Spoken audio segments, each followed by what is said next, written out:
घनसावंगी तालुक्यामध्ये बंडू जाधव येईल तेव्हा त्याला हे गावडे ठोकीन, त्याला ठोकल्याशिवाय राहणार नाही। तर बाळासाहेबांच्या विरोधात ज्यावेळेस 22 स्टेजवरती बोलले त्यावेळेस त्यांच्या कानपट्टीत जर मारली असती तर त्यांना अधिकार होता फोटो वापरायचा। या जिल्ह्याचा अर्धा खासदार बंडू जाधव हा सुद्धा त्या गद्दाराच्या टोळीमध्ये सामील आहे।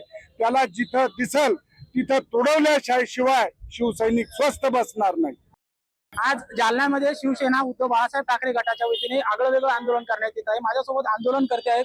भाऊ, काय सांगाल, आज तुमचं आगळं वेगळं आंदोलन आहे, काय कारण आहे? शिवसेनेसोबत आणि उद्धव साहेबांसोबत गद्दारी केली, यांच्यामुळं आज शिवसैनिक रस्त्यावर आला। खऱ्या अर्थानं सर्वसामान्य जनता आणि सर्वसामान्य शेतकरी बांधवांच्या प्रश्नासाठी यांनी केला असता तर समजू शकलो असतो। यांनी संपूर्ण सरसकट कर्जमाफीसाठी हे पाऊल उचलले असते तर समजू शकलो असतो, परंतु 100 खोक्याच्या आमिषापोटी यांनी शिवसेना प्रमुख बाळासाहेब ठाकरे आणि उद्धव साहेबांच्या पाठीमध्ये खंजीर खोपण्याचं काम केलेलं आहे। आणि या जिल्ह्याचा अर्धा खासदार बंडू जाधव हा सुद्धा त्या गद्दाराच्या टोळीमध्ये सामील आहे। त्याला जिथं दिसल तिथं तोडवल्याशिवाय शिवसैनिक स्वस्थ बसणार नाही। तुमचा एवढा रोष फक्त बंडू जाधव यांच्यावरच आहे का बाकी गेलेल्या खासदारांना? तुम्ही खासदार बंडू हे जे 6च्या 6 खासदार आहे या सर्वांनाच तोडवल्याशिवाय शिवसेना स्वस्थ बसणार नाही। आमचा रोष हा या गद्दारीच्या विरोधात आहे।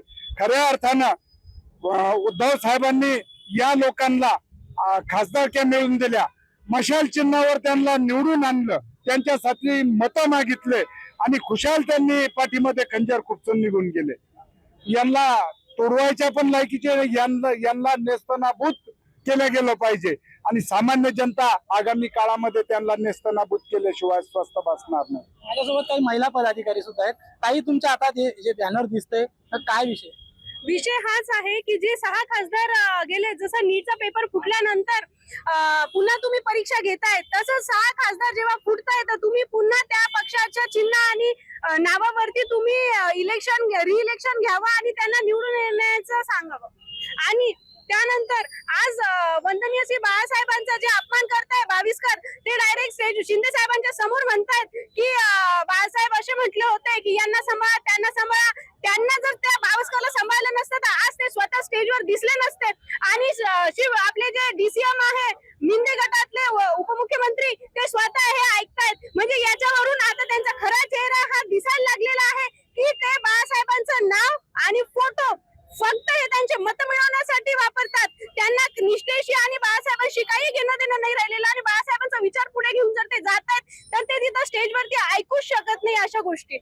आणि तुम्ही म्हणता त्यांचा फोटो ते वापरू शकत नाही, ते पण बाळासाहेबांच्या तालमीतच झालेले पहिला। फोटो वापरायचा असेल तर बाळासाहेबांच्या विरोधात ज्यावेळेस 22 स्टेजवरती बोलले त्यावेळेस त्यांच्या कानपट्टीत जर मारली असती तर त्यांना अधिकार होता फोटो वापरायचा। आणि दुसरी गोष्ट, संजय दिना म्हणताय की मी गोळ्या घालाल, मी असं कराल, मी 5 त्यांनी जे 5 कबुली तुमच्या मीडिया समोर दिली आहे त्याची चौकशी झाली पाहिजे आणि शिवसेनेची एकटी वाघीण त्यांना बिना शस्त्राची जायला तयार आहे।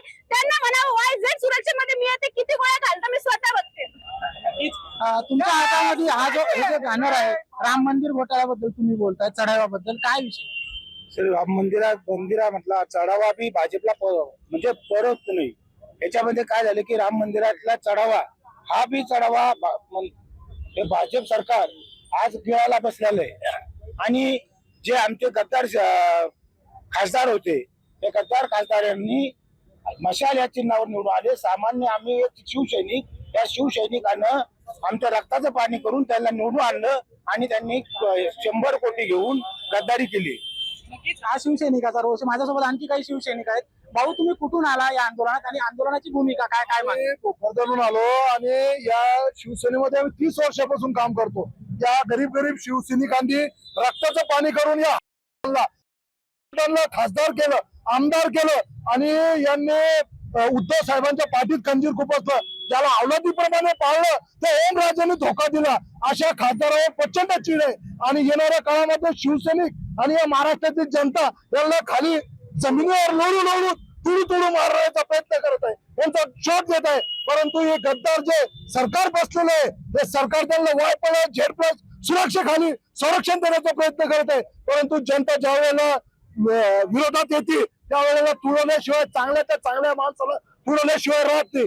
नेपाळमध्ये जसं जंजी प्रकरण झालं तसंच तरुण आता या ठिकाणी पेटलेले हे यांना तुडवल्याशिवाय राहणार नाही.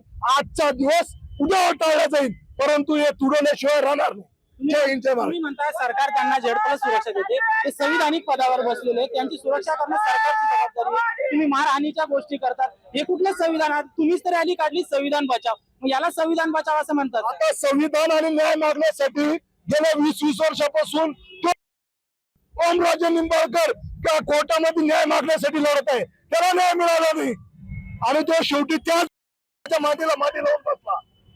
तुम्हाला वाटतं का न्याय आहे इथं? तुम्हाला वाटतं का या देशातल्या जनतेचं लोकशाहीवरून विश्वास उठत चाललेला आहे? लोकशाही जीवन ठेवण्यासाठी आता ठोकशाहीवर लोकांना येणं गरजेचं आहे. नक्कीच शिवसेनेची आक्रमक भूमिका या ठिकाणी पाहायला मिळत आहे. लोकशाही जिवंत ठेवण्यासाठी ठोकशाही भूमिका निभवणार शिवसेना आमच्या वतीनं असं म्हणण्यात येत आहे. भाऊ मला सांगा, तुम्ही कुठून आलेत आणि काय मागणी आहे? आंबड घनसावंगी तालुक्यातून शिवसेनेचा माजी तालुका प्रमुख आहे, वडीगुद्रीहून. आमच्या सारख्या हे खासदार फुटलेले विकास निधीच्या नावाखाली फुटाचं ढोंग करतात आणि आमच्या सारख्या सामान्य शिवसैनिकांना 5-5, 4-4 टर्म वापरून घेतात. आम्हाला मातोश्रीचा आदेश आला की आम्ही म्हणतो चला बंडू जाधव म्हणजे आमचे बॉस, आम्ही त्यांना निवडून देतो. अहो यांच्यामध्ये एवढी जर धमक असेल निवडून यायची तर यांनी अगोदर राजीनामा द्यावा आणि नंतर मग यांनी म्हणा की मी भाजपमध्ये येतो, मी शिंदे गाडीत येतो. यांची किंमत त्यावेळेस खरी कळणार आहे येणारा 29ला. अहो हे काही खासदार याच्यातला दिसणार नाही परत निवडून आलेला. यांना वाटत असेल की हे मागच्या 40 आमदार पैकी काही निवडून आले, हे 40 आमदार फक्त सेटिंगने निवडून आले, पण लोकसभेला सेटिंग करता येत नाही हे त्यांना पण माहिती आहे. आता त्यांनी उद्धव साहेबांना धोका दिला, तसा आमचा अपमान त्याच्यापेक्षा इतका अपमान झाला आमच्या सामान्य शिवसैनिकाचा की आमचं 20 वर्षाचं मेहनत व्यर्थ गेली, व्यर्थ. याचा हिशोब कोण देणार? यांनी ह्या गद्दारांना सामान्य शिवसैनिक धडा शिकल्याशिवाय राहणार नाही. आणि ज्या वेळेस घनसावंगी तालुक्यामध्ये बंडू जाधव येईल त्यावेळेस त्याला हे गावडे ठोकीन, त्याला ठोकल्याशिवाय राहणार नाही. हे माझी त्याला मला हिंमत असेल तर तू बिगर बोलणी करता तू आमच्या एरियात ये, तुला ठोकल्याशिवाय राहणार नाही. हे एवढी कवय देतो मी. मला सांगा, या आंदोलनात बऱ्याच मागण्या केलेल्या आहेत तुम्ही, शेतकऱ्यांसंदर्भात काय वाटतं? कर्जमाफी कसं? शेतकऱ्यांना जशी उद्धव साहेबांनी 2019 मध्ये सरसगट कर्जमुक्ती दिली होती त्याच पद्धतीनं यांनी सरसगट कर्जमाफी दिली पाहिजे. शेतकऱ्यांना कोणत्याही अटी शर्ती टाकू नये. निसर्गाने आसमानी मारली, यांनी सुलतानी मारू नये, बस एवढीच या सरकारला विनंती आहे. सरकारने तात्काळ कर्जमाफीचा निर्णय या अधिवेशनामध्ये घ्यावा आणि तो सरसगट कर्जमाफीचा घ्यावा. माझा शेवटचा प्रश्न असणार आता, हे भीक मागू आंदोलन तुम्ही करतात याचं काय करणार? यांना हे जे भिकारी बांधव भीक मागतात ते त्यांच्या अडचणीमुळं, त्यांच्या व्यंगामुळं, त्यांच्या अपंगत्वामुळं, त्यांच्या मजबुरीमुळं भीक मागतात. परंतु हे जे 100 खोक्यासाठी विकल्या गेलेले खासदार आहेत त्यामुळं त्यांच्यासाठी ही भीक मागू आंदोलन आम्ही हातात घेतलेलं आहे. माझ्यासोबत काही तरुण शिवसैनिक सुद्धा आहेत. भाऊ कुठून आलात, काय म्हणतात? मी हिंगोलीवरनं आलोय. मी शिवसेनेचा पदवीधर मतदारसंघाचा मराठवाडा समन्वय करून काम करतोय. आज मला या ठिकाणी जालन्यातल्या खऱ्या अर्थानं शिवसैनिकांचं स्वागत करावं असं वाटेल, कारण खरी नस या 6 गद्दार लोकांची यांनी ओळखली. यांनी खरी नस ओळखून या भिकारी लोकांना भीक दिली पाहिजे अशी यांची मानसिकता तयार झाली. आणि खऱ्या अर्थानं मी या शिवसैनिकांचा मनापासून आभार मानेल की या लोकांना ज्याची गरज आहे ते या ठिकाणी पुरवठा ते करतायत. पण मला एवढंच या ठिकाणी सांगायचं वाटेल की जे 6 खासदार गेलेत त्यापैकी आता हिंगोलीचे खासदार गेलेत. मला असं वाटतं की पुढच्या येणारे जे काही 3 वर्षाचा कार्यकाळ बाकी आहे त्यामध्ये या सर्व शिवसैनिकांनी त्या जिल्ह्यातल्या असोत इतर असोत सगळ्यांनी त्यांच्याकडे लक्ष दिलं पाहिजे की बाबा ते हिंगोलीचं काय हंकाम करणार आहेत का?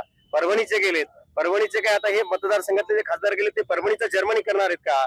किंवा याचे धाराशिवचे खासदार गेलेत मग त्याचं काय तुमचं मलेशिया स्वित्झर्लंड करणार आहेत का?